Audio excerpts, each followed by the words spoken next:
এই সময়ত দৰ্শকসকলৰ মাজলৈ লৈ আনিছো বিগ ব্ৰেকিং নিউজ।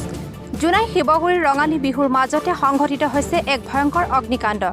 এই অগ্নিকাণ্ডৰ ফলত কেইবা লক্ষাধিক টকাৰ সা-সম্পত্তি জুইত জাহ গৈছে বুলি জানিব পৰা গৈছে। জোনাই শিৱগুৰিৰ শশীধৰ কুটুম নামৰ ব্যক্তিজনৰ ঘৰত সংঘটিত হৈছে এই ভয়ংকৰ অগ্নিকাণ্ড।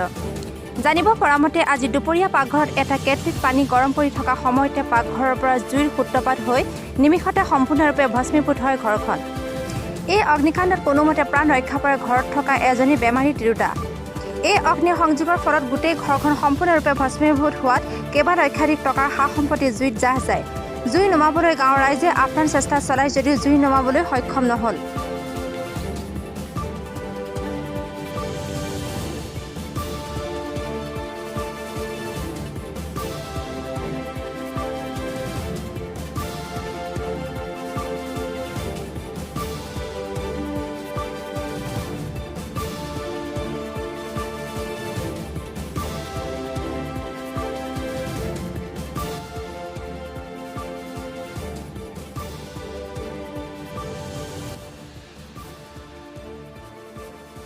জুইশালটো 1টা বজাৰ পৰা জ্বলিলে।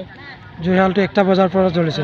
আচ্ছা, আপোনালোকৰ ঘৰৰ কি বস্তু উলিয়াব পাৰিলে? ঘৰৰ বস্তু একো ওলাব নোৱাৰিলে, অকল ডকুমেণ্টবিলাকহে ওলালে। অকল ডকুমেণ্টছবিলাক ওলাব পাৰিলে আৰু বাদ বাকী চব বাচন বৰ্তন কাপোৰ কানি চব ওলাব নোৱাৰিলে, চব জ্বলিলে। একো বস্তু ওলাব পৰা নগ'ল? একো বস্তু ওলাব নোৱাৰিলে। আচ্ছা, আপোনালোকৰ চৌকাত জুইশাল আছিলে নেকি? জুইটো অলপ একটা খৰিতে অলপ আছিলে। একটা খৰিৰ পৰা মানে গোটেই ঘৰখন জ্বলিলে আৰু না?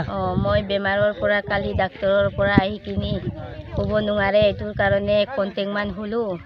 তেতিয়াই এইটো ঘটনাটো ঘটিলে আৰু বাছ চব্জি বনাই কিনি গৰম পানী বনাবলৈ বনাই কিনি বাছ চব্জি বনাই বনোৱাৰ পিছত গৰম পানী বনাই কিনি জুইটো থাকিলে অলপ চলপ এনেই থাকিব দিম আৰু বুলি ভাবি ৰাখিলোঁ আৰু মই টোপনি ধৰাৰ কাৰণে হ'লোঁ এক কণ্টেক্টমান।